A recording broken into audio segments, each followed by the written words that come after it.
第一章，信息是物质的。当我们说起信息，大多数人脑海里先跳出来的，往往是很虚的东西，纸上那一行字，屏幕里那一串数据，或者你脑子里突然闪过的一句话，听起来像是人类为了交流、为了记账、为了讲清楚事情，才发明出来的概念。可物理学给出的答案恰恰相反。信息不是比喻，不是装饰词，更不是人类的自说自话。信息是宇宙结构里真实存在的一部分，是自然规律本身的一块骨架。你可以把宇宙想象成一台永不停机的记录机，每一个粒子，每一个光子，每一次磁自旋的翻转，都在携带它从哪里来，它经历过什么，它可能走向哪里的痕迹。它们不是在替我们保存回忆，而是在用自身的状态把过去和未来的线索刻进现实。我们一旦承认信息是物理的，就等于承认世界的底层并不只是物质和能量在运动，还有一套看不见却能测量、能计算、能付出代价的信息账本在同步更新。在经典物理学里，系统状态靠一组可测量的量来定义：位置、动量、电荷、能量。如果这些量都能被精确知道，那么原则上就能把未来算出来。换句话说，经典世界相信，只要信息足够完整，未来就足够透明。在这种框架下，信息更像是我们对系统状态的完整描述，是一本详尽的说明书。问题在于，经典时代的人们往往把这本说明书当成人类的工具，我们用它理解世界，却很少承认它也是世界的一部分。转折发生在20世纪中期，当通信理论遇上热力学，一条看似属于工程学的路线突然撞进了物理学的核心。20世纪40年代，在贝尔实验室工作的克劳德·香农用数学给信息下了定义。他不问信息说了什么，只问信息有多难预测。对香农来说，信息就是不确定性的度量，越难预测，信息量越大。抛硬币只有一点点信息，因为你只是在正反之间猜。可如果你面对的是一个复杂、波动、难以压缩的信号，它的每一个细节都在对你说，这里有更多未知，更多可区分的可能性。但香农的理论刻意对意义和物理载体保持中立。信息可以写在纸上，可以变成电报的脉冲，可以存进磁带的孔洞里，媒介不重要，重要的是编码方式和不确定性。可人们当时还没真正意识到，物理媒介并不是随便的容器，它不仅装着信息，它在根本层面决定了信息的代价与命运。1961年，物理学家罗尔夫·兰道尔提出了一句看似朴素，却足以改变物理学版图的话：信息是物理实体。这不是哲学口号，而是一条硬邦邦的物理声明。兰道尔指出，处理信息，尤其是删除信息，需要付出真实的能量成本，而且这笔成本受热力学定律约束。按照著名的兰道尔原理，擦除一个比特的信息，会不可避免地产生一小份热量，热量大小与系统温度相关。也就是说，遗忘不是免费的，清空不是魔法，把一个零改成一再把它抹掉，在宇宙眼里都要结账。这一点听上去微小，却是革命性的。它把信息从抽象操作拉回到可计量的物理过程。从那一刻起，信息不再只是我们写在纸上的符号，而是与能量、熵、温度、热量这些最硬核的物理概念绑在了一起。信息变成了宇宙运行成本的一部分。像摩擦、像阻力、像燃料消耗一样真实。更重要的是，这个洞见顺手解开了一个折磨物理学几十年的悖论——麦克斯韦妖。19世纪，麦克斯韦提出一个想象：如果有个微小的恶魔能观察气体分子，把快的分子挑到一边，慢的分子挑到另一边，就能在不做功的情况下让系统变得更有序，熵变小，仿佛推翻了热力学第二定律。多年来，科学家一直在追问，第二定律到底哪里被钻空子了？兰道尔告诉我们，恶魔真正绕不过去的，不是分子的快慢，而是信息的代价。恶魔要分类就必须测量，要测量就必须记录，记录累了就得清理记忆，而清理记忆就要付出能量并产生热量。也就是说，恶魔的聪明本身要消耗燃料。只要把信息当成物理实体，第二定律就稳稳站住了，自然不会被欺骗。因为思考也要结账，记忆也会留下热痕。从这里开始，物理学的疆域被悄悄拓宽，它不再只研究物质与能量的变化，还开始正面研究知识、记忆、记录，遗忘这些过去像哲学话题的概念。约翰·惠勒用一句极具冲击力的短语总结了这种新视角 ：If from bit， 从比特到万物。惠勒提出，也许每一个粒子、每一个场、每一次时空事件，最终都源自宇宙记录的二元选择，是或否。在这种图景里，物质、能量甚至几何形状都不像传统想象那样最基本，它们更像是信息活动长期堆叠后呈现出来的结果。宇宙不是信息发生的舞台，宇宙本身就是信息不断记录新事实、不断更新自身账本的过程。量子力学让这幅图景一下子变得更深、更锋利，因为在量子世界里，测量不是打开箱子看看里面是什么那么简单。你一测量，就等于你参与了系统的演化。你不仅揭示信息，你还改变信息。粒子的状态用波函数描述，波函数编码的是各种可能结果的概率。可当你真正测量时，波函数似乎坍缩到一个确定状态，概率立即更新。这里最令人不安的一点是，这并不是因为系统里藏着一个我们没发现的经典答案，而更像是现实本身就由这些信息更新、这些记录动作一步步搭建出来的。测量会把信息刻进观察者与环境，让宇宙账本新增一条不可逆的物理记录，一个新的事实就这样诞生了。从这个角度看，量子世界像一台严格守恒的信息引擎。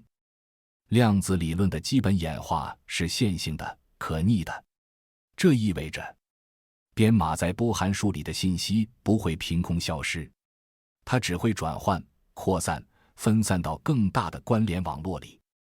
哪怕系统看上去退相干、失去连贯性，那也不是信息被销毁，而是信息被分散到太多自由度中，变得难以追踪、难以取回。也正因此，从黑洞到宇宙学，信息是否守恒几乎成了现代理论物理所有争论的中心线索。那么，信息具有物理形态到底是什么意思？别急，我们从最熟悉的例子开始。经典计算机的一个比特。一个比特可以用晶体管的两种稳定状态表示：电压高是1，电压低是0。看似是符号，其实背后是原子与电子的排列方式在顶住这种差异，让它稳定存在。放到自然界，道理同样成立。任何两个可稳定区分的状态，都能承载一个比特，北极或南极，磁自旋向上或向下，光子偏振左旋或右旋。差异本身就是可区分的信息，而可区分意味着你能数出多少种可能性。这里就连上了熵。熵常被说成无序度，但从信息角度看，它更像是缺失信息的尺度。一个系统可实现的微观状态越多，而你又无法区分它们，那么你缺失的信息就越多，熵就越大。于是热力学第二定律就显出另一张脸，它不仅是能量流动的定律，也是信息流动与可区分性被冲淡的定律。封闭系统会朝着拥有更多可能微观配置的方向演化，因为那意味着从宏观上看，越来越多的细节信息被藏进你无法访问的微观层次里。到了量子层面，这个故事更精彩，因为比特升级成了量子比特。量子比特可以同时处于0和1的叠加态，不是还没决定，而是两个可能性同时以振幅形式存在。当量子比特与其他量子比特相互作用时，它存储的信息不再是简单的离散符号，而是描述关联的负振幅，是一种带相位、会干涉、会纠缠的关系结构。举个最典型的例子，一对纠缠的量子比特共享的信息并不属于任何一个单体，它只存在于它们之间的关系里。你看其中一个，拿不到全部，你必须把它们当作一个整体，信息才完整。这就是量子信息最反直觉也最根本的地方。宇宙的信息结构也许不是由孤立事实拼起来的，而是由相关模式、由概率与关系织成的网络构成的。现实更像一张网，而不是一堆互不相干的点。兰道尔原理、香农的信息度量以及量子比特的行为合在一起，指向一个更大胆的视角：宇宙存在计算的物理极限。物理学家塞斯、劳埃德后来把它称作计算的终极物理边界。在这种叙事里，每一次粒子相互作用都像一部信息处理，每一次碰撞、发射、吸收，都在改写宇宙的记忆。可观测宇宙每秒执行的基本逻辑操作数量大到令人难以想象，但它们不是某台外部计算机替宇宙运行的程序，宇宙本身就是一台自计算实体，边演化边记录，边记录边演化。信息的物质性还带来一个更冷静也更残酷的结论：理解是有成本的。如果擦出一个比特都要消耗能量，那么想完全掌握一个系统的全部信息，就意味着你要付出无限资源。自然用一种近乎优雅的方式维持平衡，它允许信息守恒，却让某些信息永远无法被你拿到，要么根本不可测，要么纠缠到无法检索。量子力学核心的不确定性就在这里获得了另一种解释，不是自然在故意捉弄你，而是信息结构本身设定了边界。比如，未知量子态无法被完美克隆，这不是技术不够，而是物理不允许。你一旦能复制完美知识，就会触碰守恒与线性的底线。又比如，信息传播速度不能超过光速，这是相对论的护城河，也是信息论的护城河。因果关系得以被保护，不是因为宇宙怕你作弊，而是因为信息结构不能允许那样的捷径。也正因为如此，当科学家研究看似毫不相干的过程， DNA 复制、光合作用、黑洞蒸发，他们现在会换一种问法，不仅问发生了什么，更问信息在这里如何移动、如何变形、如何被保存。双螺旋用分子结构储存遗传信息，叶片里的色素分子间可能在极短时间尺度上利用量子相干提高能量传递效率。黑洞把落入世界的细节以某种方式编码在边界或辐射的相关性里。这些不是随口的类比，而是在同一套信息记录原则下，发生在不同尺度、不同载体上的同一种记账。能量与信息，秩序与不确定性，像一枚硬币的两面，翻到哪一面都离不开另一面。当你用信息的眼睛重新看热力学，你会发现连能量这个老概念都被重新照亮。在经典热力学里，能量是主角，上相配角，是从能量分布推出来的。但在量子信息论里，能量与熵更像是信息的两种表达。能量描述信息变化的速度，熵衡量还有多少信息隐藏在你够不着的细节里。温度也不再只是热不热，它更像系统之间信息交换的速率尺度。两个物体达到热平衡时，它们真正共享的不只是热量，而是一种信息层面的对称。它们的微观状态在统计意义上变得难以区分。在黑洞研究里，这种联系最刺眼。霍金早期计算显示，黑洞会辐射并最终蒸发，似乎会把落入其中的物质信息彻底抹掉。这将直接挑战量子力学的可逆性，等于动摇物理学的地基。可几十年的研究不断指向同一个方向：信息没有丢，它要么被编码在辐射中极其微妙的相关性里，要么以某种方式写在事件世界的表面上。全息原理由此走到台前，空间区域的信息含量不随体积增长，而更像随边界面积增长。边界仿佛是一块宇宙硬盘，记录着内部发生过的一切细节。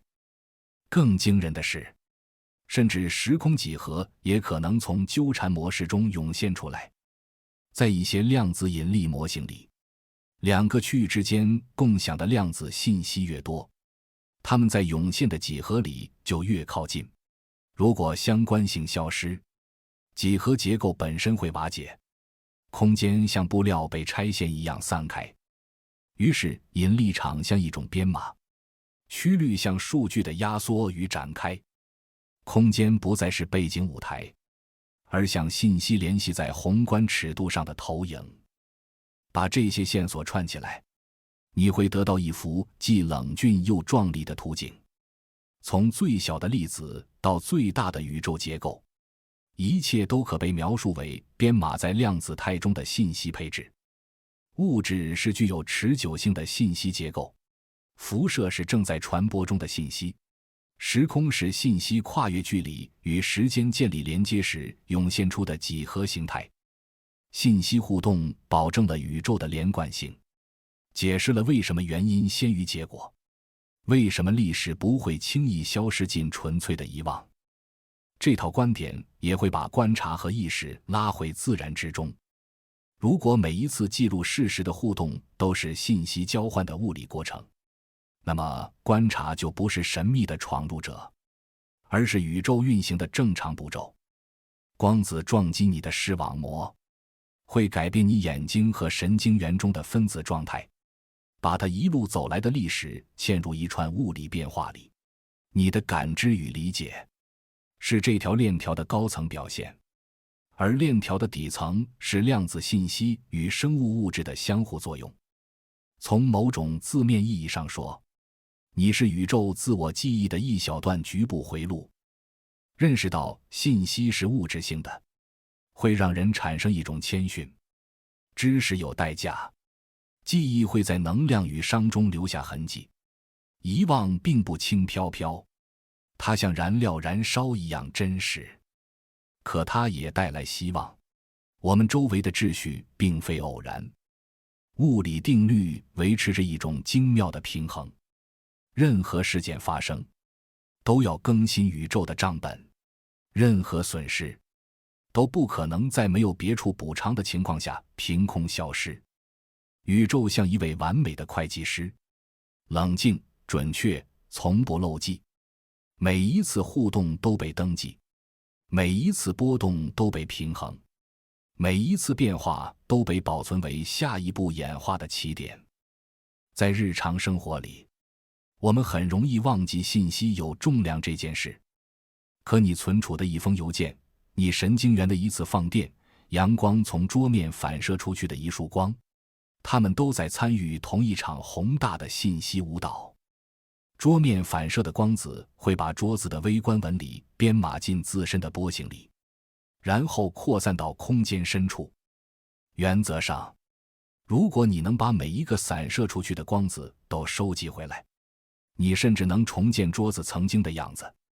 现实就是这样，一边写，一边改，一边把痕迹撒向宇宙的各个角落。接下来的章节，我们将继续追问，这种信息连续性如何跨越时间本身，纠缠又怎样把看似分离的时刻缝合在一起，宇宙如何在亿万年尺度上保存记忆。但即使在这一章的起点，我们已经能感觉到它的深意。信息不仅是关于宇宙的描述，信息本身就是宇宙。每一个量子态，每一次场的激发，每一条能量与物质的流动，都参与到一场从大爆炸开始，从未停止的数据交换对话之中。当这些想法在你心里慢慢沉淀时，请记住，你此刻脑海里形成的念头，也是同一条信息链的一部分。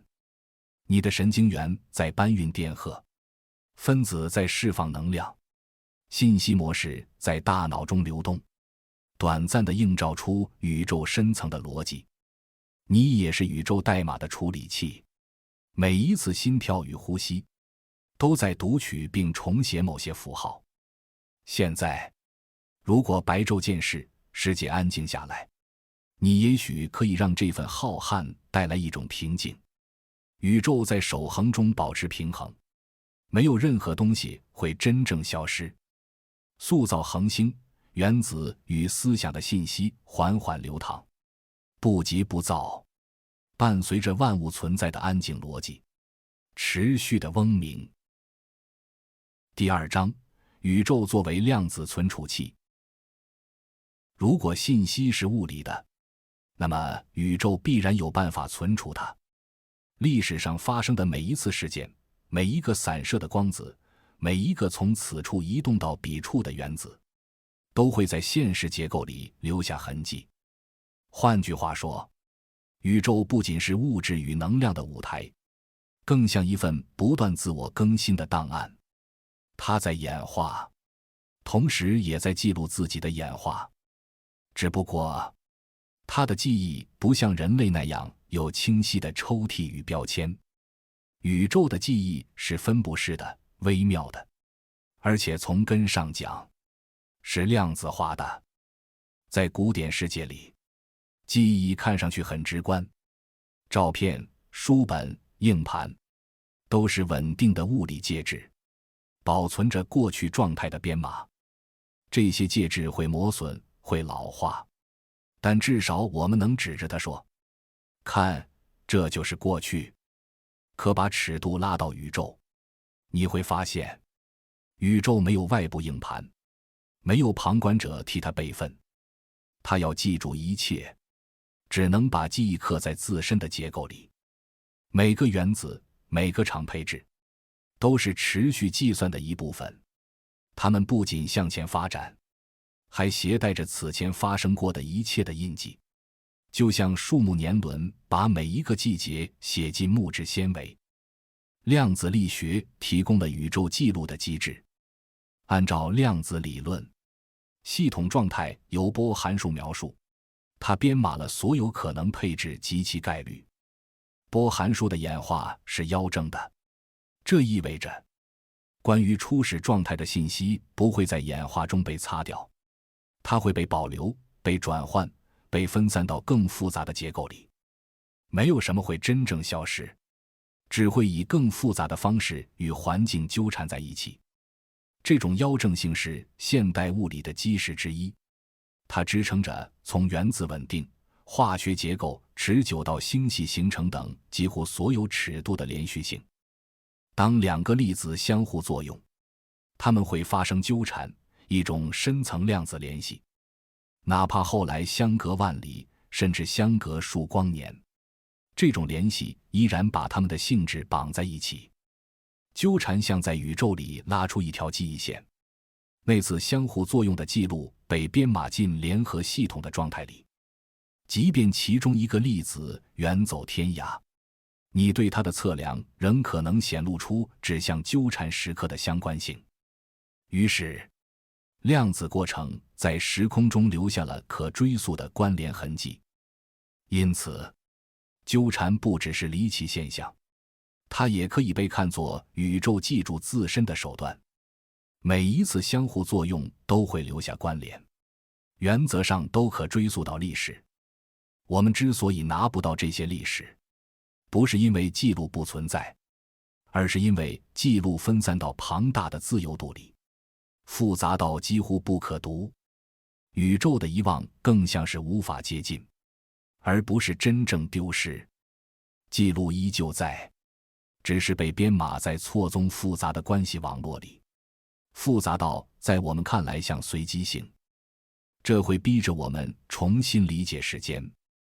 在纯粹古典直觉里，过去已经过去，它不再在场。可在量子叙事中，关于过去的信息仍存在于宇宙当前状态里，只是被纠缠、被扩散、被隐藏了。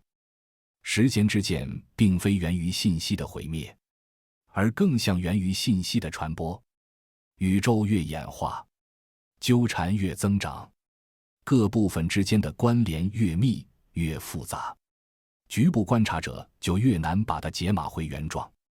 熵的增长不是因为信息被抹去，而是因为信息散得太广，超出了可检索的能力范围。我们平时想象内存，像一个可以打开读取的文件夹，但宇宙记忆不是那样的，它更像全息、集体的，存在于无数粒子渔场之间的关联模式中。宇宙的每个碎片都包含整体的部分信息。全息原理把这一点讲得极其漂亮，它来自黑洞物理的深刻启发。一个空间区域的全部信息似乎可以编码在它的边界表面上，就像全息图一样，哪怕你只拿到全息版的一小块，它仍包含整个图像，只是分辨率更低。于是从全息角度看，宇宙像一座巨大的量子档案库，而空间与时间本身可能就是信息在边界上存储与处理方式的涌现结果。当我们抬头看夜空，我们其实在读宇宙的旧档案。那些光子跋涉数十亿年，带着源头的印记抵达我们。宇宙微波背景辐射大爆炸后留下的微弱余晖，就是最典型的宇宙记忆样本。它保留了早期宇宙密度涨落的痕迹，保留了微小温度差异，而这些差异后来成了星系与星系团的种子。它不是普通的光，它是宇宙对自身起源的回忆，以电磁波的形式安静地漂浮至今。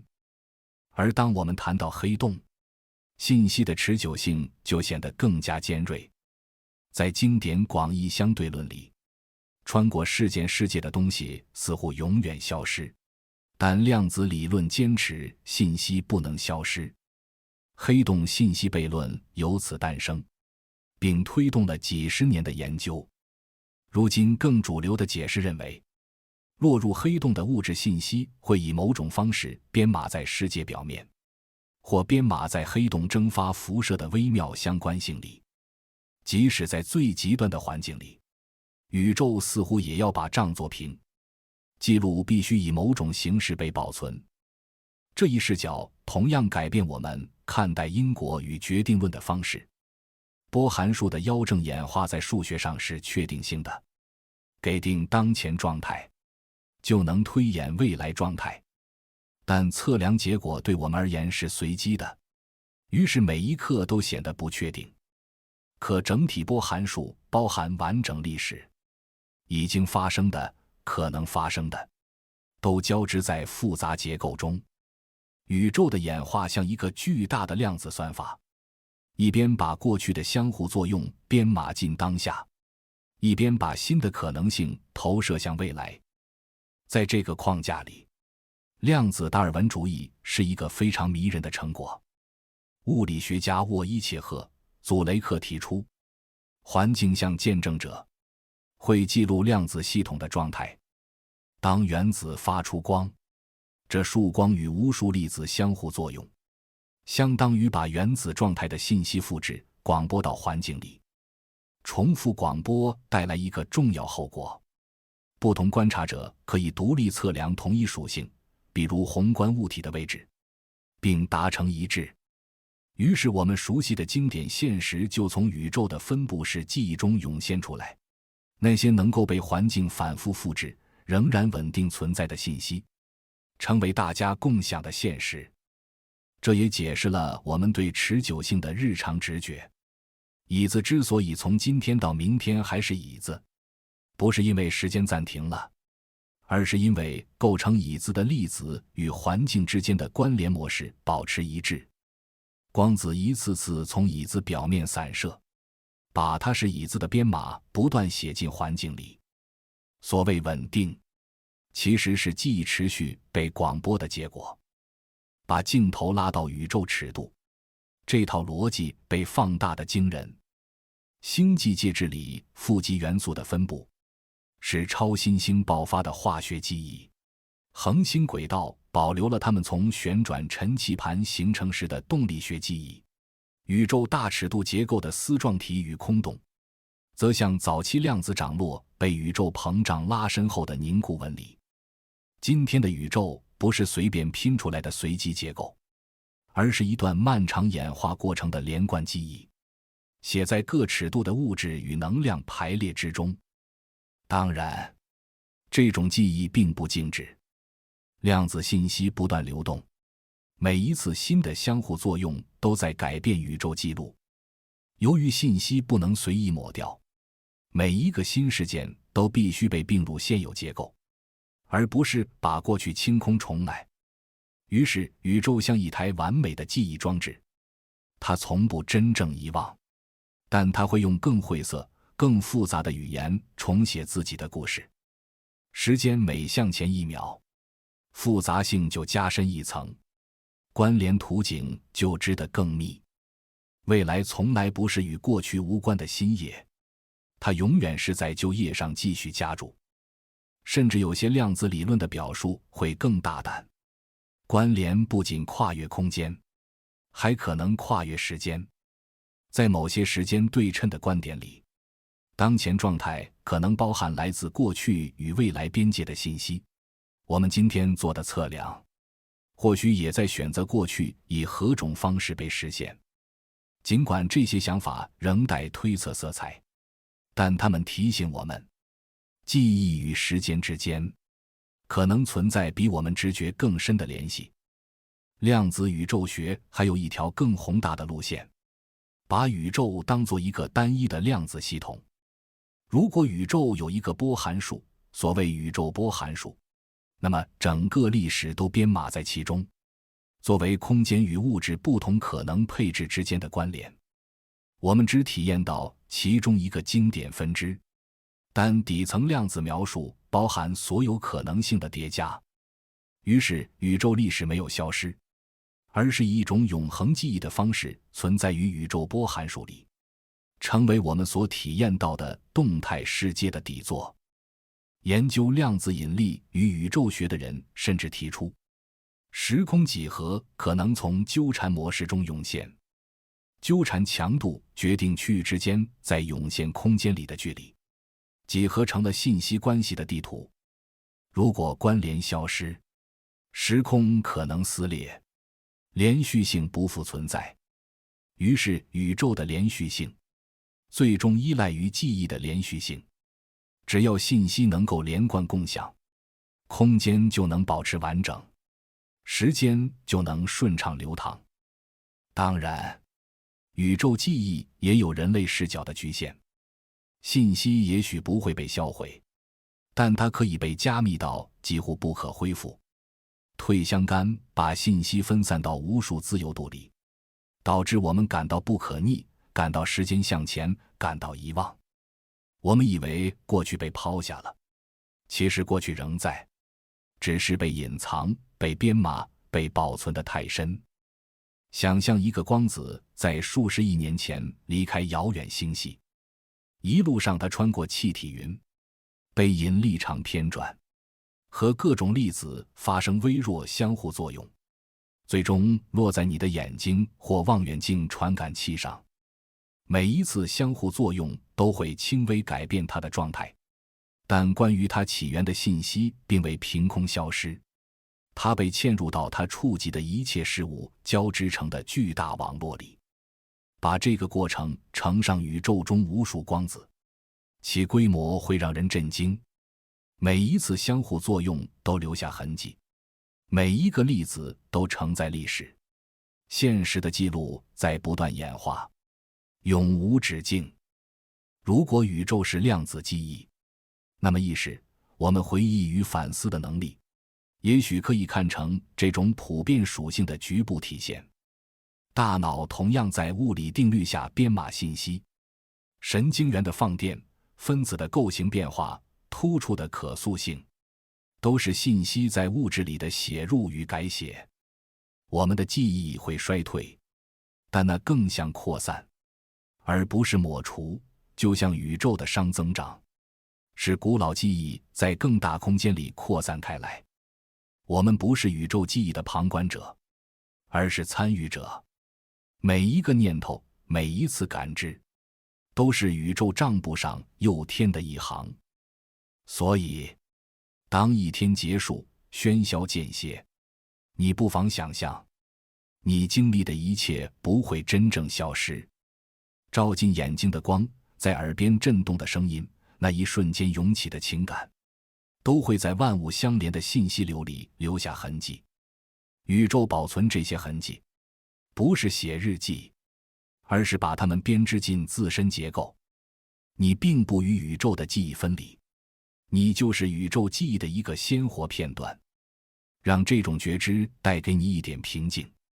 没有什么会真正消失。每一个原子，每一次呼吸，每一个转瞬即逝的念头，都会成为浩瀚现实记忆的一部分。第3章，纠缠，将现实缝合在一起的线索。如果说信息是物质的，让我们重新理解了成本与守恒，那么纠缠则让我们重新理解了分离与边界。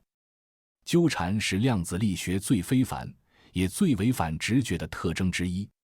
它告诉我们，宇宙并不是由一堆彼此独立的零件拼装出来的，而是由超越距离、时间与个体性的关系网络构成。两个粒子一旦纠缠，它们的性质就被绑成一个整体，哪怕后来相隔数光年，你也不能把它们当作两个互不相关的对象来描述。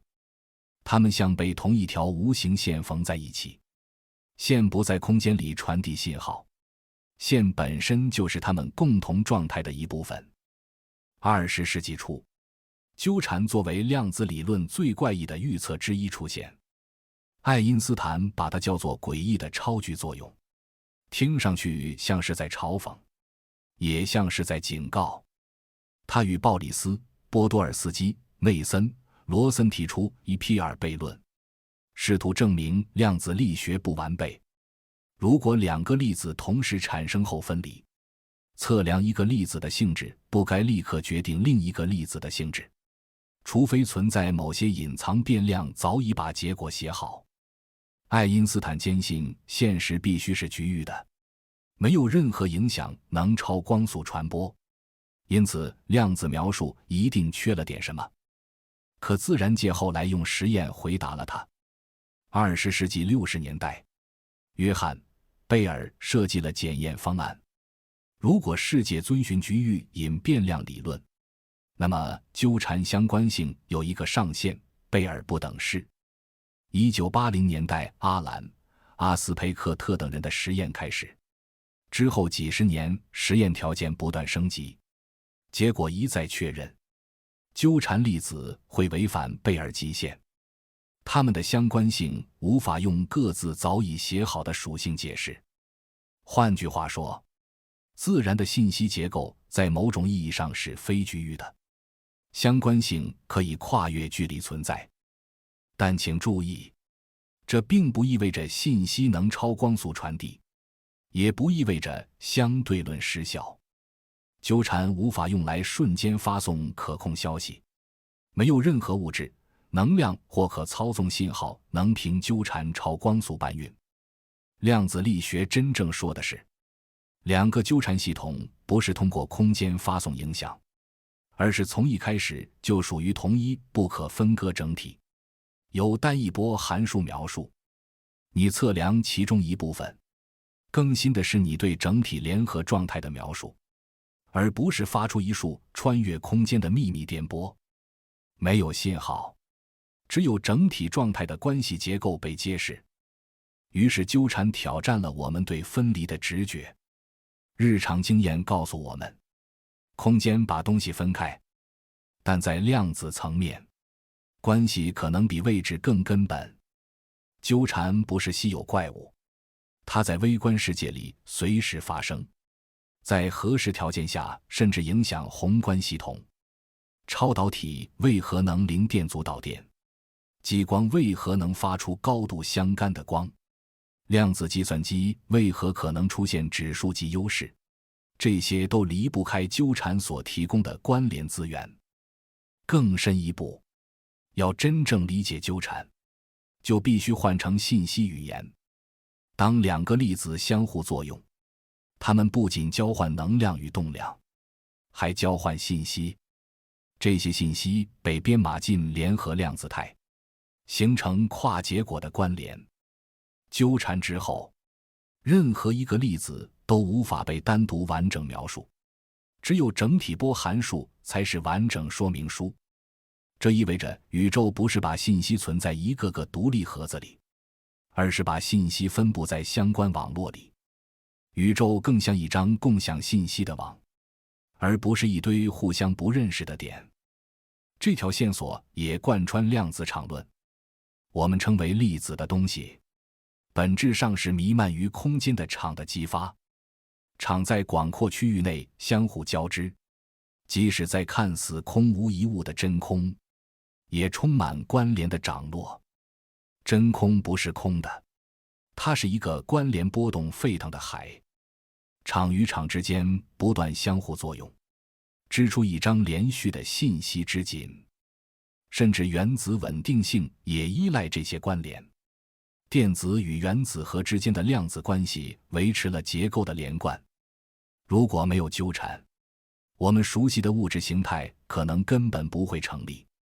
纠缠还把空间与几何拉进了新的叙事。越来越多研究暗示，时空可能源于纠缠模式。在一些量子引力理论中，空间连通性、点与点的距离、区域之间的靠近，都由底层纠缠强度决定。两个区域纠缠联系越多，在涌现几何里就越临近。联系被切断，它们就会远离，甚至断开连接。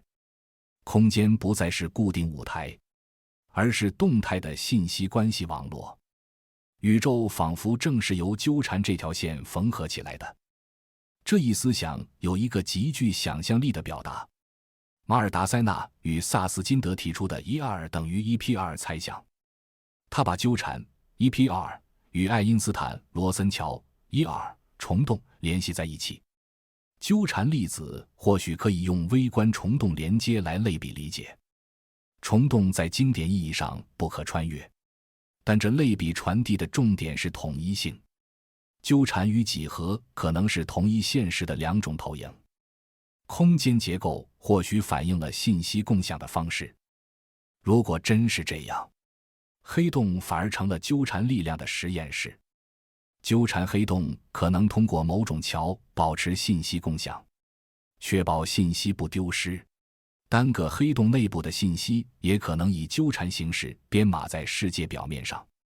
全息原理、引力行为、信息流动，都成为同一织物上交错的线索。纠缠同样解释了一个我们最关心的问题：为什么经典世界看上去如此稳定？答案与退相干有关。量子系统与环境相互作用会产生广泛纠缠，把叠加态的信息分散到无数环境自由度、光子、空气分子、振动模式中，导致相干性对局部观察者而言不可恢复。退相干不会毁掉信息，它只是把信息撒得太开，使你无法把叠加重新拼回来。于是量子复杂性在我们的视角里呈现为经典秩序，看上去像选择了一个确定状态，其实是你看不到那些被分散的关联。而随着宇宙演化，纠缠增长，关联网络越来越复杂，我们感受到的伤也在增长。宇宙从简单走向复杂，不是因为它忘记了过去，而是因为它记住的太多，记忆被分散在越来越难追踪的关系里。实验也在不断加固这些结论。跨越上千公里的光子纠缠，不同实验室之间的原子纠缠，超导电路纠缠，跨城市光纤里的纠缠分发，一次次实验都在重复同一句话：宇宙的连贯性不受距离限制，它是全球性的。关系结构可以瞬时更新，而这恰恰是现实运行的底层方式。量子计算与量子通信把纠缠从宇宙结构变成技术资源。量子计算机利用纠缠量子比特共同演化，形成干涉图样，从而在某些问题上显现出潜在优势。量子通信利用纠缠实现安全密钥分发，任何窃听都会留下扰动痕迹。技术在利用纠缠，但也在提醒我们对纠缠到底意味着什么的理解，可能仍处在第一章的开头。从更广的视角看，纠缠还模糊了观察者与被观察者、自我与环境的界限。系统属性不能脱离其关联对象独立定义。测量不是被动读取，而是在参与世界的关系结构。你观测一个光子，你就成为其网络的一部分，有一小段信息与你发生了关系，存在与观察在最小尺度上交织在一起。宇宙正是通过无休止的相互作用来记录自己的状态。宇宙学把这种关系结构推向更宏大的画面。宇宙微波背景辐射中隐藏着微妙关联，可追溯到早期宇宙量子涨落。那些涨落在暴涨与膨胀中被放大，成为星系与星系团的种子。跨越数十亿光年的大尺度结构，可能就是远古纠缠形成的凝固回声。夜空看似随机，其实是一段古老联系的统计记忆。要真正理解纠缠，我们必须逐渐放下分离是根本的执念。我们以为世界由一堆独立对象组成，但物理学越来越指向相反方向。我们称作对象的东西，可能只是更深层关系网络中相对稳定的结构。每个电子、原子乃至每个人，都不是孤岛，而是信息交换连续梯的一部分。你与宇宙的边界是多孔的，触碰你皮肤的光子，你呼吸交换的分子，你大脑里闪过的念头，都在不断改变这条边界的形状。你无法感知，也无法避免这些联系，它们是存在本身的结构。当你把这一切真正放在心里，你会意识到，纠缠不仅是诗意隐喻，它更像字面结构，连接远隔海洋的纠缠光子的同一原理，也在更宏观的层面连接着星系，连接着历史，连接着我们每一次与世界发生关系的瞬间。在量子理论里，信息不会真正丢失，相关性也不会彻底消失。哪怕粒子散射，系统退相干，联系的痕迹仍会留在现实背景中，像星光的余温，像无线电的低语，像阳光下树叶纹理里的暗示，持续维系着宇宙的内在连贯。所以，当你仰望星空，你看到的不仅是遥远的太阳，你看到的是跨越时代的纠缠之线。到达你眼睛的光子，是数十亿年前开始的关系的信使，携带着原子碰撞与宇宙诞生的印记。从某种意义上说，宇宙通过你的意识在观察自身。你只是网络中的一个节点，但这个网络从量子尺度延伸到宇宙尺度，从最微小的震动延伸到最广阔的虚空。当你思考这些，你可能会感觉自我与世界之间的界限正在变得模糊。纠缠告诉我们，现实不是由孤立的点构成的，而是由多样性所体现的统一性构成的。事物之间的空间并非空白，而是连接。即使独处，你也永远不会真正孤单。你是无线网络中一种连贯性的模式。这个网络在你出现之前很久就开始了，在你出现之后也会继续下去。它在将万物联系在一起的量子结构中低语。第4章，量子信息在时间中的流动。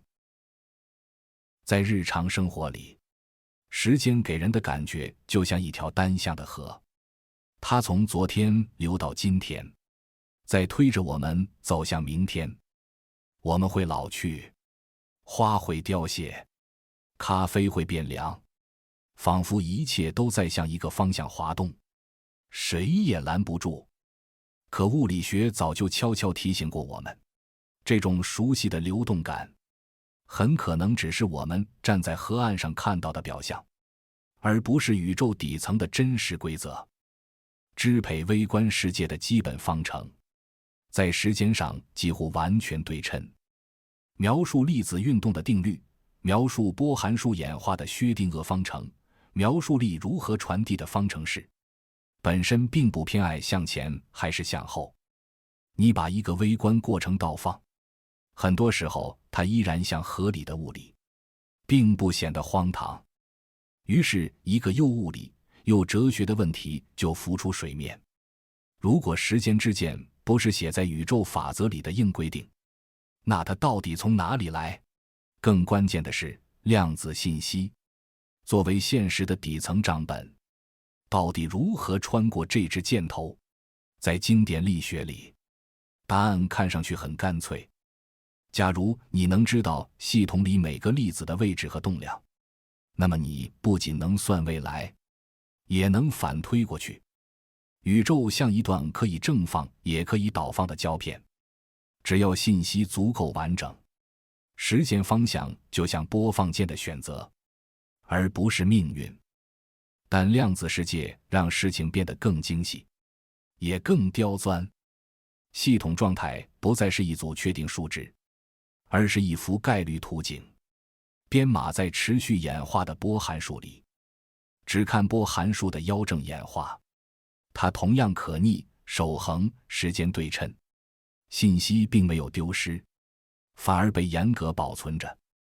可一旦测量介入，平滑的演化似乎被打断，我们得到一个确定结果：世界仿佛从可能性云团突然凝结成硬事实。更棘手的是，测量还是一种不可逆的记录行为。你把结果写进仪器，写进环境，写进记忆，现实的账簿就多了一条不可抹去的条目。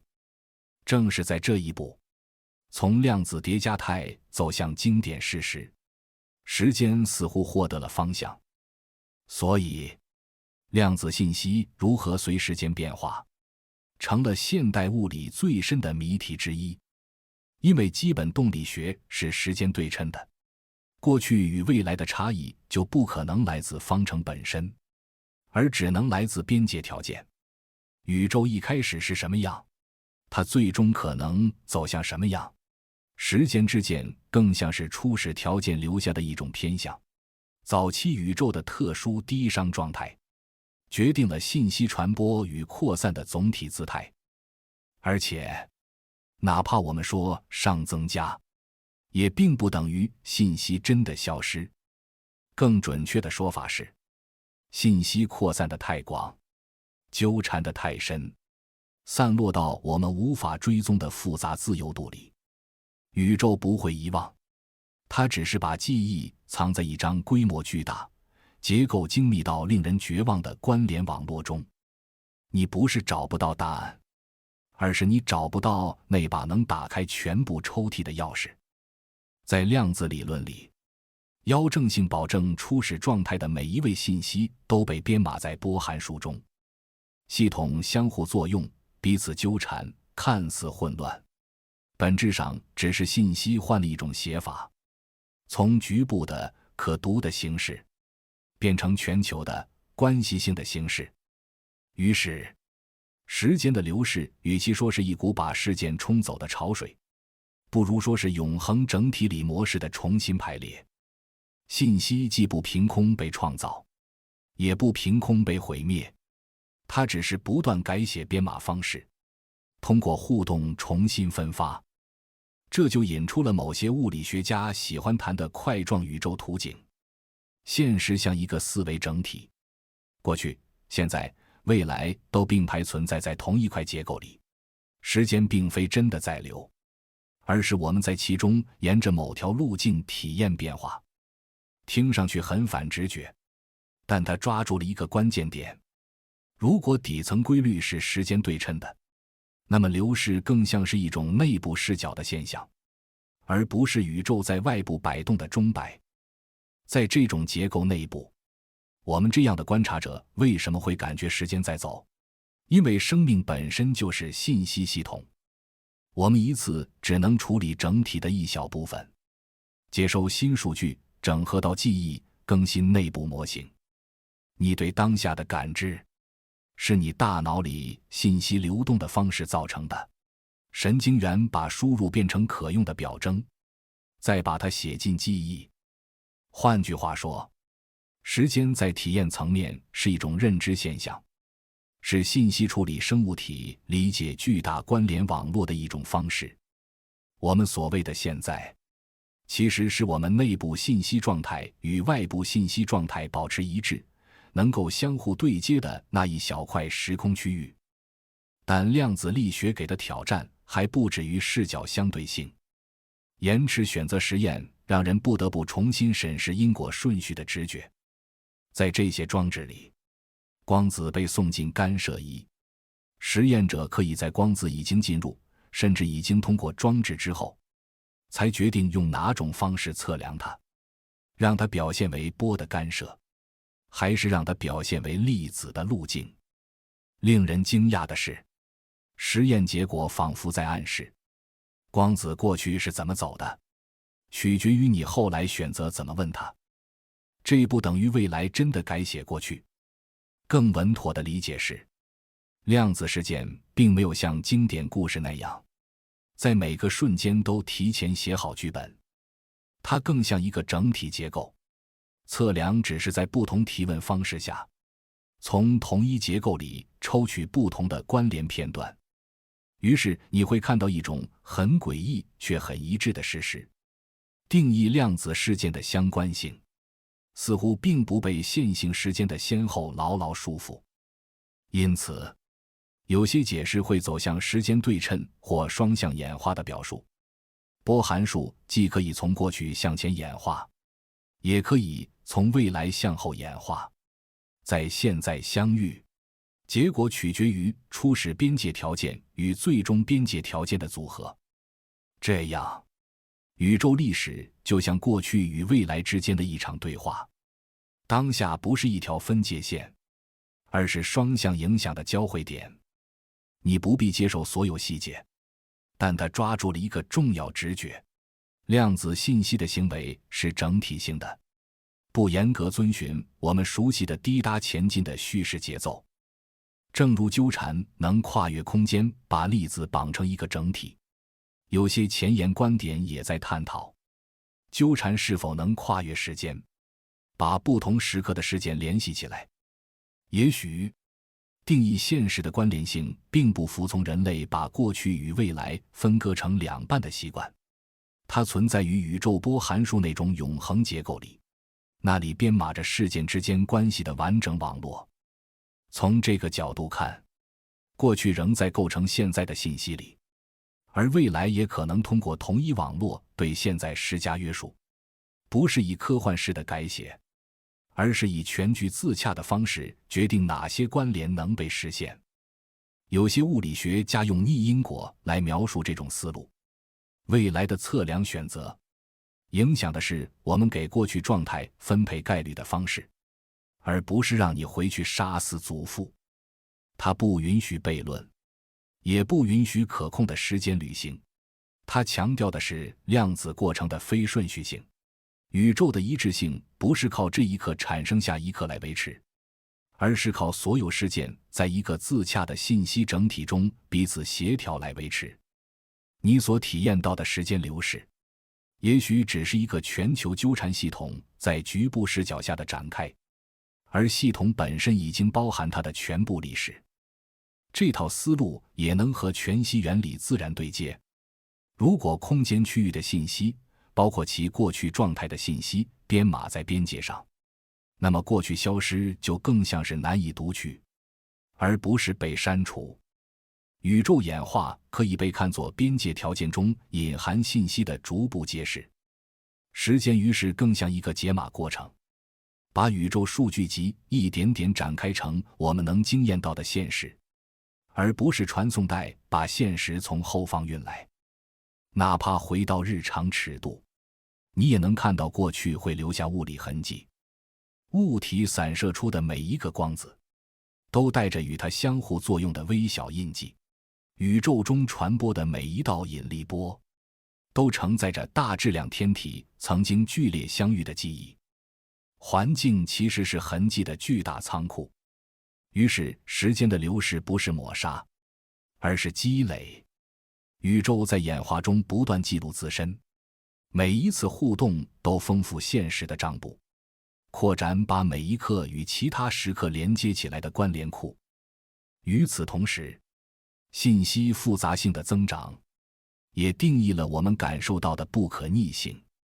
即使基本方程对称，重构过去却越来越不可能，因为描述过去的数据分散到无数纠缠粒子里。要完美逆转时间，你必须收集并重新配置每一条信息，这几乎是任何可想象观察者都做不到的事。时间之箭不是因为信息被毁灭，而是因为信息被写得太散、太深、太难读。量子信息在时间中的底层演化可以是平滑可逆的，但我们获取它的方式却是片面且不对称的。我们只能体验一个方向，因为我们是记忆有限、嵌入宇宙计算之中的生物。黑洞研究把这条线索推到极端，一些模型探索信息如何在黑洞边界上流动，同时又不破坏因果与量子相干。落入黑洞的物质不会凭空消失，它可能被编码在黑洞内部与辐射之间的相关性里。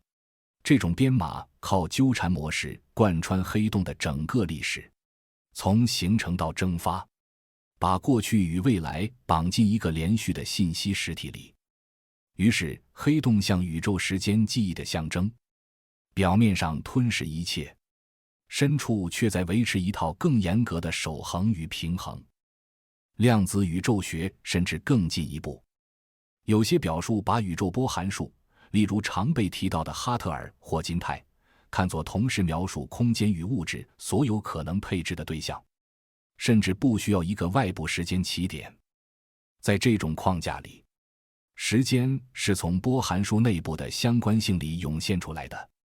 我们感知到的信息流不是现实的附加物，而是信息在局部被组织、被本地化的副产品。我们作为观察者，只是织物中的一根线，在某些结构上穿行，于是看见了顺序、因果和叙事。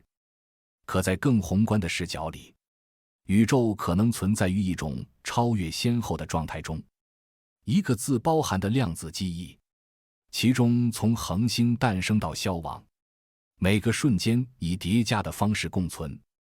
更有意思的是，在实验室里，人们已经看见一些时间纠缠的迹象。光子不仅能与空间中的另一个光子纠缠，还能在某些设置下与它过去或未来的版本建立可检验的关联。不同时间切片上的测量结果可能呈现出跨时间的相关性结构。效应很微弱，也主要局限在量子领域，但它足以提醒我们，现实的脉络不仅有空间维度，也有时间维度。它可能把我们以为彼此分离的时刻编织成一个连续整体。这一切带来一种很重的哲学后果。如果宇宙保存信息，而纠缠又能跨越时间关联事件，那么过去与未来的区别或许没有我们想象的那么绝对。你所感知的此刻不是即将消失的孤点，而是巨大信息网络中的一个节点，原因与结果都参与同一结构。你今天做的事会融入未来的模式，过去的余波也仍在，以你可能永远无法完全读懂的方式影响着你。所以，量子信息随时间流动的方式并不像河水或秒针，它更像一个永恒整体的持续重排。整体内容守恒，关联结构不断更新。我们从内部体验这种更新，把每一次新配置当作线性故事里的下一幕。但从宇宙的角度看，也许没有真正的开始与结束，只有信息的永恒一致性与自洽。当你把这一层想清楚，会觉得既陌生又安慰。你的记忆、你的思想、你对当下的感知，都是那个永恒领域中的模式。你身体里的原子携带着远古恒星的历史，而此刻从你眼中射出的光子会继续讲述这个故事，延伸到你离开很久之后的未来。在宏大的量子记录中，没有什么真正丢失。宇宙账簿保持平衡，于是当夜幕降临，世界归于寂静，我们可以从这种奇特的对称性里得到一点慰藉。过去不会被抹去，未来也不会是一片空白。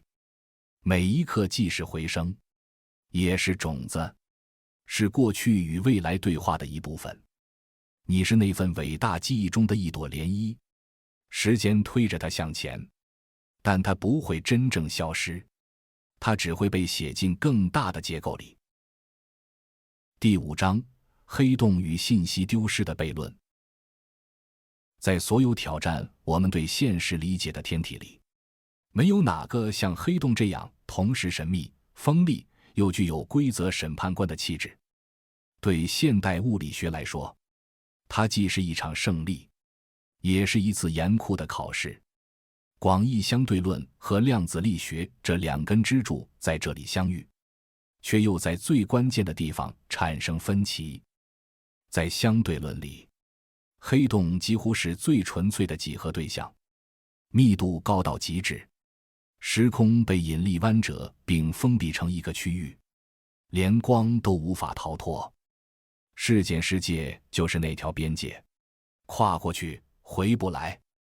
对外部观察者而言，这不只是空间的边界，也是知识的边界。信息一旦穿过它，就像被永远按下了静音键。而量子理论却坚持另一条底线，信息不能真正丢失。妖正性告诉我们，宇宙的演化在原则上可逆，信息守恒是地基，两者一碰撞，就出现了刺耳的问题。黑洞吞进去的信息到底去哪了？黑洞的诞生其实并不神话，它从一颗大质量恒星开始。恒星核燃料耗尽，核聚变压力撤退，引力占上风，恒星在自身重力下坍塌。质量足够大时，任何已知的力都拦不住坍塌。相对论给出的画面极端而简洁，物质持续向内压缩，直到形成起点，密度无限，经典方程失效的点。事件世界包裹着它，像一张拉紧的幕布，宣告这里面发生的事，外面再也无法直接知道。很长一段时间里，人们把黑洞当成彻底黑暗、永恒的监狱，吞进去就算完，信息也算完。直到20世纪70年代，斯蒂芬·霍金把量子场论带到事件世界附近，做出了震动整个物理学界的发现：黑洞并不完全黑，它会辐射。在事件世界附近，真空并不空，量子涨落会产生粒子反粒子对，偶尔其中一个落入黑洞，另一个逃向无穷远处，表现为热辐射、霍金辐射。辐射带走能量，黑洞就会失去质量，经过极其漫长的时间，甚至会蒸发殆尽。黑洞从永恒陷阱变成有寿命的物体。引力、量子、热力学被拉进同一张桌子上谈判，问题也正是在这里爆炸。霍金最初的计算显示，这种辐射是纯热的，像炉子散热一样，不携带关于落入黑洞物质的细节信息。若黑洞最终完全蒸发，那原始信息就像被彻底抹掉，这直接违背妖正性。于是黑洞信息悖论诞生了。宇宙最深的角落竟然像一个可以销毁历史的碎纸机。这个悖论之所以致命，是因为它触及现实的可预测性与可追溯性。如果信息真的能被毁掉，量子力学的决定论结构就会崩塌，过去无法在原则上重建，未来也不再有严格的演化规则。可如果信息必须保存，那么我们对空间、时间、引力的理解就必须升级。黑洞不是信息的坟墓，而是信息换了一种我们不熟悉的写法。几十年里，物理学家提出过各种方案。信息被困在永恒残余里，信息以某种新机制溢出，或者世界附近发生了我们尚未理解的量子结构变化。争论的背后其实是一件事：宇宙到底如何保存记录？它在最极端的环境下是否仍然记账不漏？线索从黑洞热力学浮出水面。雅各布·贝肯斯坦提出一个惊人的关系：黑洞的熵与事件世界的面积成正比，而不是与体积成正比。对普通系统，熵通常随体积增长，黑洞却想把信息容量压扁到表面上。霍金辐射进一步支持了这种关系，暗示黑洞的信息以某种全息的方式编码，这推动了全息原理的提出。空间区域的全部物理信息可以等价的由其边界表面上的信息来描述。对黑洞而言，这个边界就是事件世界，像一块宇宙屏幕，记录落入其中的每一份细节。信息不是丢了，而是被写在地平线上，以量子形式散布、压缩、重编码。这一视角不仅救了妖正性，还把引力与信息联系得更紧。黑洞表面积不只是几何指标，也像时空存储数据能力的量尺。黑洞辐射看似随机，但其中可能隐藏微妙相关性，理论上可携带历史的痕迹，只是被混合得极其彻底，像把一本书打碎成尘，再把尘撒进风里。胡安·马尔达塞纳在1997年提出的 SCFT 对应为这种想法提供了强有力的数学支撑。某些体积内部的引力理论与其边界上的量子场论完全等价。边界理论是妖正的，守恒信息的，于是内部引力也必须守恒。黑洞因此不再是信息粉碎机，而更像信息加密机。他把信息转写成看似热噪声的形式，但从原则上仍可恢复。那么信息到底怎么漏出来？这仍是研究热点。很多模型把关键放在纠缠上，霍金辐射粒子与落入黑洞的伙伴粒子纠缠，维持全局一致性。随着蒸发进行，纠缠结构会改变，信息逐步从内部相关性转移到外部辐射相关性里。也有人把世界看作一个高度混沌的量子系统，它以最快速度搅拌信息，但不摧毁信息。黑洞是宇宙最有效的信息搅拌机。近年的重要进展之一是对佩奇曲线的理解。如果信息守恒，黑洞辐射的纠缠熵会先上升后下降，意味着信息最终会出来。相关计算与导语等工具的引入，让很多物理学家更有信心。悖论的天平最终倾向信息守恒。黑洞再黑，也黑不过宇宙的底层纪律。当然，谜团依然存在，即便原则上可恢复，实际要从辐射中重建原始信息所需的能力，远超任何可想象技术。而世界内部，尤其起点附近，究竟发生什么，我们仍没有最终答案。有些理论怀疑时空在那儿会被量子结构取代，几何、时间、信息融合成一种新实体。也有人认为起点是把经典概念硬套到失效区域造成的幻想。但不管答案如何，黑洞仍是通往宇宙信息架构最深处的窗口。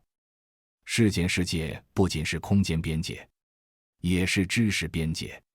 它把可观测与不可触及分开，可量子效应又让这条界限变得模糊。纠缠与辐射像细微的裂缝，让信息以极其隐蔽的方式向外渗出。于是黑洞与其说是信息坟墓，不如说是一面镜子，它逼你承认宇宙不允许真正的遗忘。当我们看世界望远镜拍到的黑洞阴影时，你看到的不只是天体奇观，而是一个悖论的边界。内圈光环来自掠过世界边缘的光子，它们携带着极限处的信息碎片。内部黑暗并非虚无，而是你能想象到的最深刻的数据压缩到理解的边缘。从这个角度看，黑洞也像一堂关于我们自己的课。知识与神秘总是缠在一起，理解常常必须贴着边界推进。信息悖论映照了人类处境，我们不停探索，真理却藏在视野之外。但同样的，如果信息不会真正消失，那么我们的一切痕迹，坍缩恒星的细节，转瞬即逝的念头，也都只是换了写法，被编织进宇宙更大的记忆里。黑洞告诉我们，宇宙比我们想象的更连贯，它的法则不允许真正的抹除，只允许转写、扩散、重编码。第6章：全息宇宙，现实作为存储的数据。宇宙是全息的这句话第一次听见，确实像科幻，仿佛我们生活在投影里，三维世界只是某个二维表面的幻灯片。但在现代物理学中，全息原理不是浪漫比喻，而是最严肃、最深远的候选答案之一。它提出一个大胆的可能：我们所感知的三维事物，空间、时间、物质、能量，也许都是编码在某个更基础的二维边界上的信息投影。这想法并不是凭空冒出来的，它源于黑洞。贝肯斯坦的发现告诉我们，黑洞熵与事件世界面积成正比，暗示信息容量受二维边界限制。霍金辐射又把热力学与量子场论拧在一起，让这个关系从猜想变成必须解释的事实。如果黑洞都以表面存储信息，那么自然界可能更普遍地以全息方式存储数据。要直观理解全息，可以想象真正的全息图，一块二维底片上并没有厚度，却能编码完整的三维图像。你把它照亮，就出现深度与立体感。更神奇的是，全息版的一小块仍包含整幅图，只是分辨率下降。信息不是靠堆叠厚度存储，而是靠干涉图样，靠关联结构存储。全息原理说，宇宙可能也类似。我们居住的三维世界，来自更深层信息层的投影。时空与物质不是第一性实体，而像显示出来的画面，背后真正基础的是信息如何在边界上排列、纠缠、演化。1997年，马尔达塞纳提出 SCFT 对偶，把这种想法变成了精确的数学关系。在某些时空里，体积内部的引力理论与其边界上的无引力量子场论完全等价。空间里发生的每一件事，都能在边界的数据里找到对应。一个讲几何与引力，一个讲量子相互作用，看似两套语言，实则同一内容。它最革命的一点在于，引力可以被重新理解为边界量子信息动力学的表现形式。虽然 SCFT 最初适用于特定数学宇宙，但物理学家怀疑，我们宇宙也可能有某种广义版本。细节会变，但核心不变。体积、距离、物体这些看起来最真实的东西，可能是涌现现象，是更底层信息关系在三维中的集体呈现。时空不是舞台，而是数据结构；物理定律不是剧情，而是编码与解码规则。全息视角会颠倒我们习惯的等级。传统上，我们以为物质最基本，信息只是描述；可在全息宇宙里，信息才是基础，物质是信息以特定方式组织起来的样子。原子、恒星、星系是低维表面上相关模式的三维显影。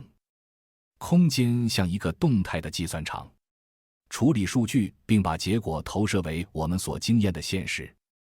这套框架还能解释一些传统难题，比如最小尺度的时空。经典几何可以无限分割，但量子理论暗示存在极限。普朗克尺度以下几何失去意义。若信息编码在二维边界上，边界上的最小单元就自然限制了三维投影的最小像素。空间可能是像素化的，我们之所以觉得它连续，是因为无数微观像素在宏观上被平均成平滑感。它还可能解释引力为何如此特别。在量子场论里，力由粒子交换描述，但引力一直难以被简单量子化。全息框架给了另一条路，引力可能不是基本力，而是一种统计效应或涌现效应，是信息纠缠与组织方式在宏观上的表现。当边界区域的纠缠结构改变，涌现的几何就弯曲，于是你看到引力。爱因斯坦的弯曲时空可能是微观量子关联的可见痕迹。像埃里克·弗林德提出的熵力观点也与此呼应。引力可以被看作信息寻求平衡的结果。物质运动来自信息在时空中的重新分布，细节仍在争论中，但主题一次次出现。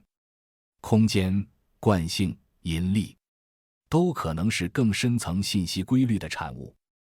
宇宙从宏观到微观像一个巨大的网络，在做同一件事，维持内部账本的平衡与一致。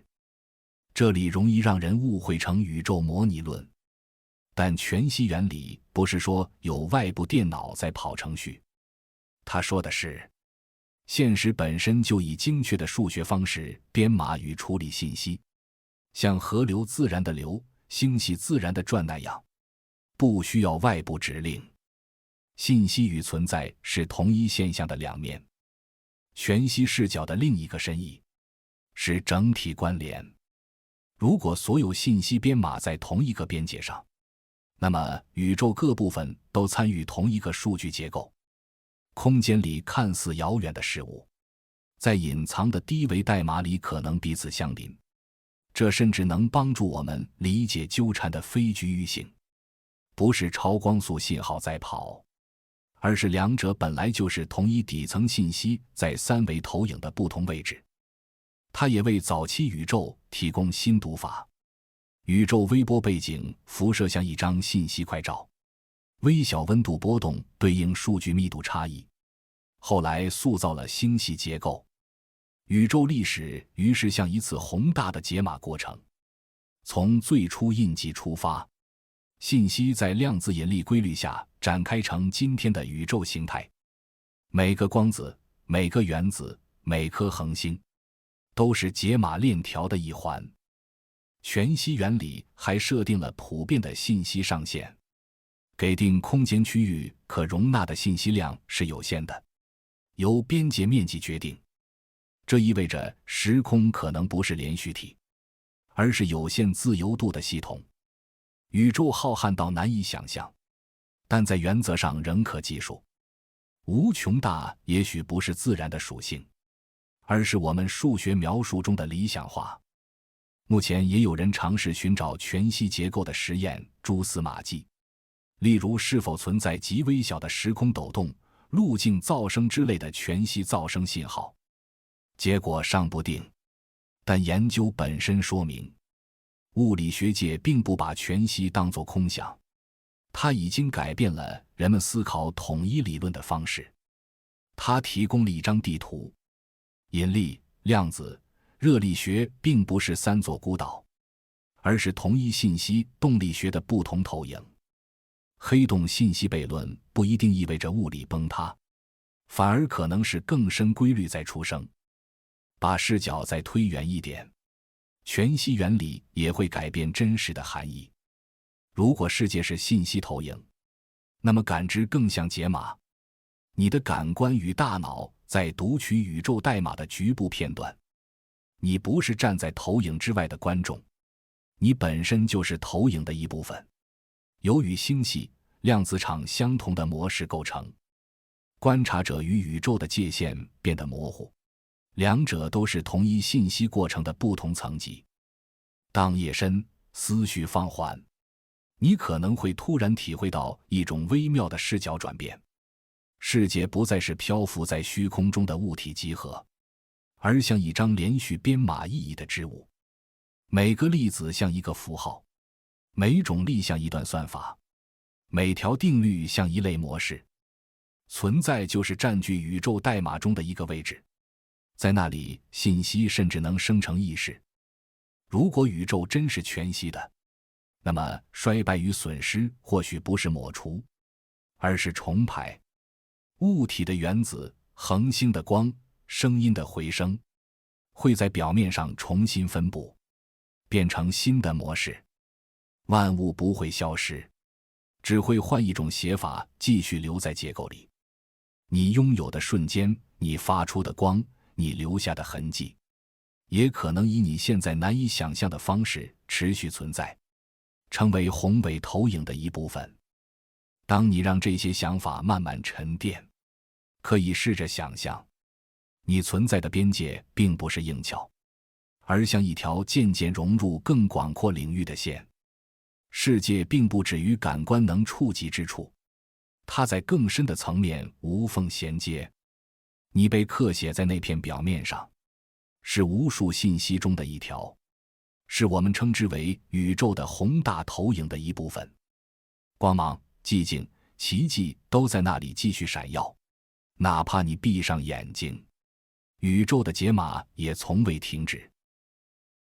第7章：熵与宇宙记录。1. 熵不是混乱，而是你看不见的细节。人们常把熵说成无序混乱，但那只是最省力的口头禅。更接近物理学本意的说法是，熵衡量的是你无法得知的底层信息有多少。一个系统看起来越简单越平均，往往意味着它的微观细节越难被追踪，那些细节并没有消失，只是对观察者来说变得不可读取。所以熵不是秩序的敌人，它更像一本账簿，记录着信息如何从可见走向难以访问，记录着宇宙如何一步步把过程写成历史。2. 从克劳修斯到波尔兹曼，熵是微观剧本的数量。19世纪，克劳修斯用熵来刻画热从高温流向低温的不可逆趋势，热力学第二定律由此站稳脚跟。封闭系统的熵不会减少。后来波尔兹曼把这条经验规律翻译成统计语言。所谓熵高，是因为在不改变宏观外观的前提下，系统可对应的微观排列方式更多。你看到的是一个宏观状态，可背后可能有无数个微观版本在扮演同一个角色。熵就是在数这些幕后剧本的数量。剧本越多，你越无法知道系统到底演的是哪一版，你缺失的信息就越多。3. 香农把无知写成公式，信息熵与热力学熵同构。到了20世纪，香农研究通信效率时，用数学定义信息。信息越大，意味着结果越难预测，越出人意料。他写下的公式形式和波尔兹曼的熵惊人的相似，于是你会突然明白，热力学熵与信息熵本质都在量化同一件事，缺失信息。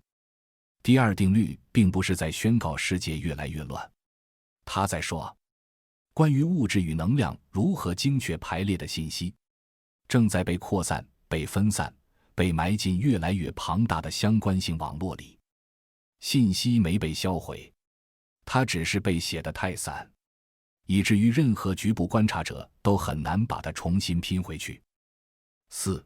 时间之箭从哪里来？熵增长让过去能留下痕迹，这就是时间之箭的来源。我们能记得过去，却记不得未来，是因为在我们称为向前的方向上，熵在增长，宇宙的记录在累积。恒星发出的光子，岩石里的化学印记，大脑里神经活动的模式，这些都是过去留在现在的痕迹。痕迹之所以能存在，是因为宇宙在不断把互动写入更复杂的结构中。从这个意义上讲，熵是记忆的创造者。没有熵增长，时间就像没有墨水的笔，历史也很难被写成可辨认的故事。5. 生命与引力。熵不只记录衰败，也记录创造。生命看上去像在逆着熵走，细胞维持秩序，构建复杂结构，抵抗腐烂，但它并没有违反第二定律，它只是把熵向外输出。生命消耗低熵能量、阳光、营养，把高熵废热排入环境，于是自身保持结构，宇宙总熵仍在上升。更宏观的看，引力把物质聚集成恒星、星系，局部结构变得更有序，但整体熵依然增加，尤其在黑洞处达到极端。黑洞可以被视为给定质量能量下的最高熵状态，事件世界面积直接衡量它的信息容量。于是你看到一种奇特统一，熵不仅记录时间，也与几何相连，仿佛时空本身也在用熵这种语言来衡量它能存多少数据。6. 热寂不是抹去，更像档案最终归档，把镜头推到宇宙尽头。恒星会熄灭，星系会远离，黑洞可能在极漫长尺度上蒸发，宇宙趋向最大熵的热寂。听上去暗淡，但从信息视角看，它更像一座最终完成归档的图书馆。能量被扩散成极微弱的辐射与几何结构，信息仍在，只是极难读取。于是熵增长不是毁灭，而是记忆的累积。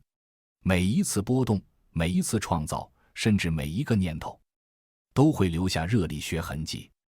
你之所以能记得，是因为宇宙有能力记账。你每形成一次记忆，背后都伴随分子重排与熵增加。熵缓慢上升，定义了存在的向前运动，也把发生过这件事牢牢写进现实。第8章：量子退相干与经典世界的出现。1. 为什么世界看起来确定？不是量子失效，而是量子被淹没。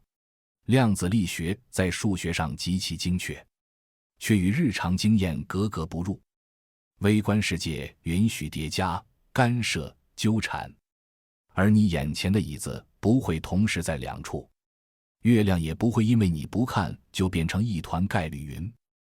关键不在于宏观世界脱离量子，而在于宏观世界的量子特性被一种过程迅速掩盖，退相干。它像一层无形的雾，把量子世界的细腻干涉条纹抹平，让我们只看到稳定、确定、可重复的经典外观。2. 相干是什么？概率振幅能叠加和抵消的能力。量子系统在测量前并非选好了一个状态，而是处在波函数允许的多种状态叠加中。叠加不是无知，而是一种真实的物理结构。概率振幅带着相位，能彼此叠加或抵消，于是出现干涉。所谓相干，就是这些振幅仍能保持彼此关系，还能形成干涉图样的能力。它非常脆弱，依赖隔离。3. 退相干的本质，信息没丢，是泄露到环境里去了。一旦系统与环境相互作用，哪怕只是空气分子一次碰撞，一个光子散射，一个电磁扰动，系统就会与环境纠缠。相位信息被写入环境的无数自由度里，干涉就变得无法在局部被重建。你可以把它想成，原本叠加态是一段精细的旋律，但环境像万人合唱的噪声海，把旋律的相位细节淹没了。系统仍遵循量子定律，可从我们视角看，它开始像经典系统，不同可能性分支不再互相干涉，只剩下一组概率权重，像经典混合物一样。退相干不是坍缩的魔法刀，而是信息扩散的物理学。量子叠加并未被消灭，只是被分散到你无法控制的地方。4. 为何宏观物体从不叠加？因为退相干快到几乎瞬间。对单个粒子，退相干可能在微秒甚至更短时间发生。对由无数粒子构成的宏观物体，环境通道多得难以计数，相干性几乎瞬间衰减。于是你从未看到桌子在这里又在那里的干涉条纹，不是因为桌子不量子，而是因为它与空气、光、热振动、电磁场的纠缠太强。量子相位早被写入环境，干涉不可能在你的尺度上复原。经典世界的稳定，不是反量子，而是极强退相干在持续维持。5. 退相干解释了为什么看见一个结果，但不回答为何是这个结果。退相干给出了从量子到经典的桥梁，它说明测量为什么看起来不可逆，为什么我们观察到确定结果，为什么叠加态在实践中变成彼此不再干涉的分支。但它仍留下更深的问题，我们为什么体验到某一个分支，而不是另一个？这把问题推向解释层面。有人拥抱多世界，认为所有结果都存在，只是互不干涉。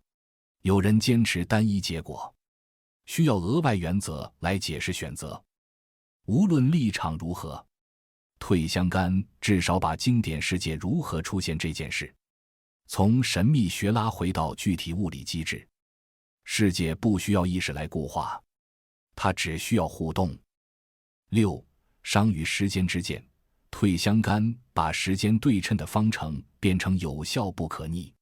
量子方程本身时间对称，但退相干通过信息扩散引入了有效不可逆。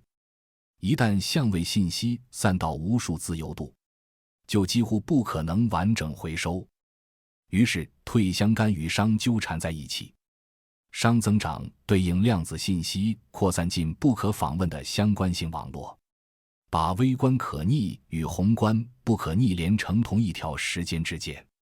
你眼前桌子的坚实感，夜空星光的经典性，乃至宇宙从量子涨落走向星系结构的历史，都可以看作退相干在不同尺度上的回声。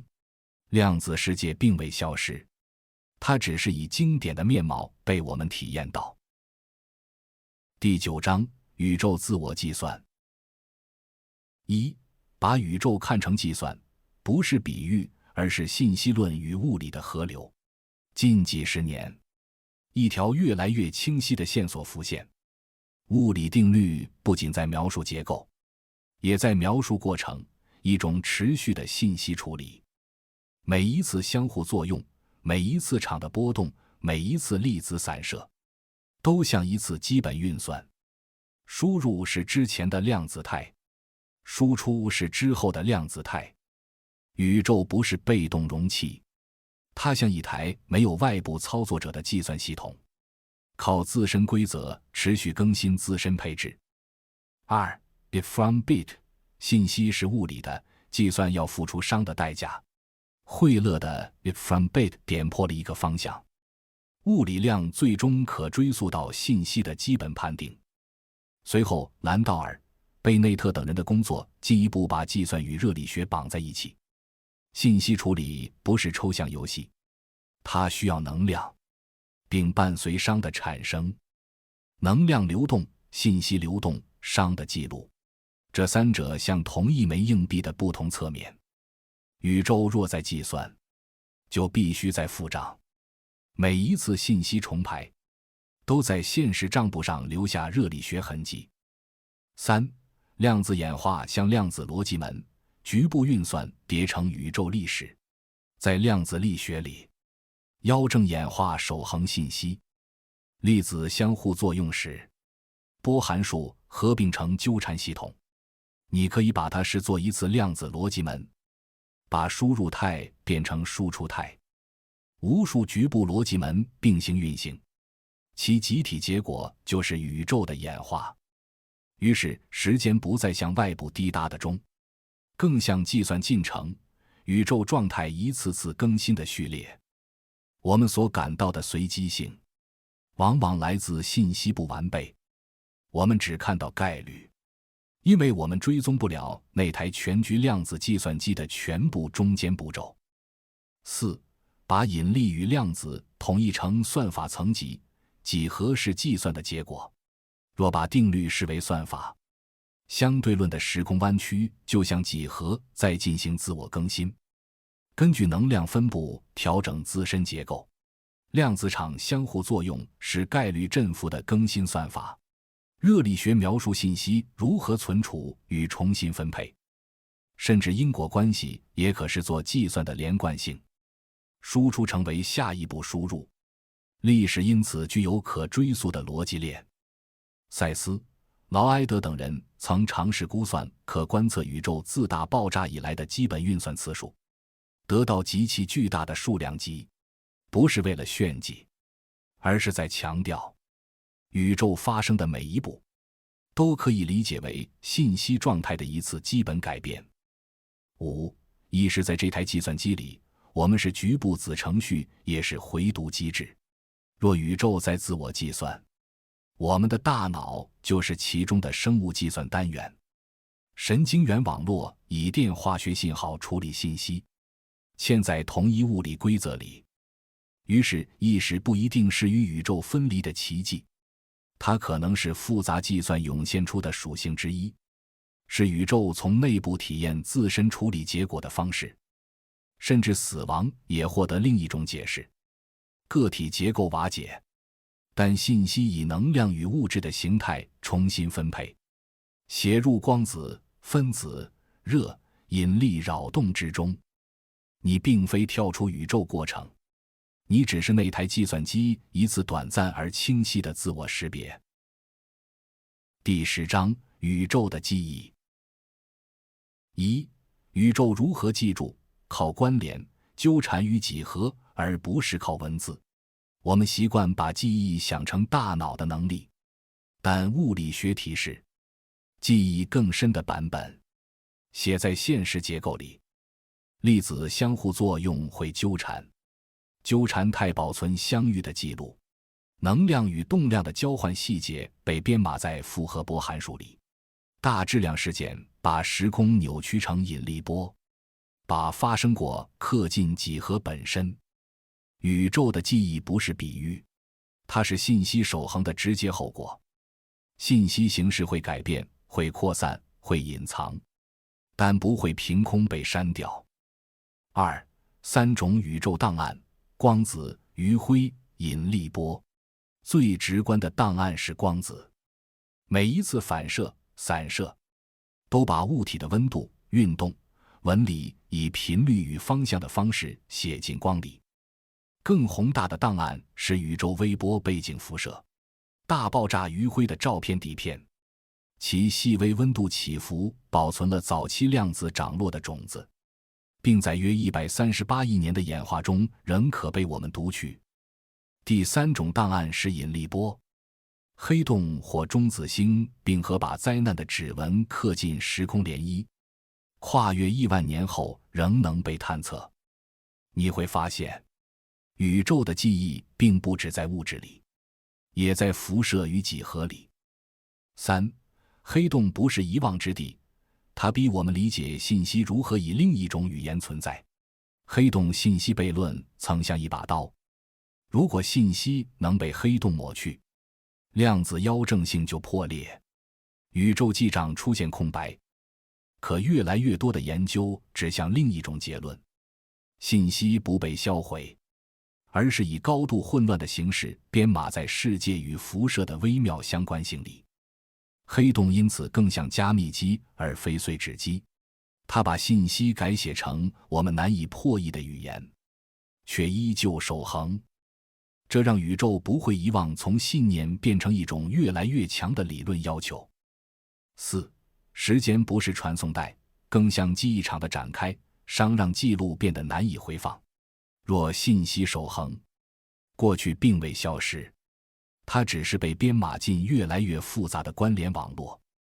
时间与熵在此交织，熵增加不是因为宇宙遗忘，而是因为宇宙记住了太多，写得太细，写得太散，导致任何观察者都难以把历史完整复永恒的个体。它可以来自不可删除的参与，你反射出的光，你呼出的热，你说出的句子，你做过的选择，都成为宇宙档案的一部分。扩散、纠缠、重组，进入更大的叙事。宇宙的记忆不带感情，却绝对公平。它不评判，它只记录。6. 小节，在寂静里，仍有回响。当你凝视夜空，看到的不只是远方的光，更是宇宙记忆的纸页在你眼前翻动。每一颗星，每一道微弱背景辐射，每一次时空涟漪，都在说同一句话：发生过的事不会被抹去，只会被改写成更深的关联。你此刻的存在也在被写入。皮肤散射的光子，脑中电脉冲，呼吸的温度，都被吸收到那张无边的网络里。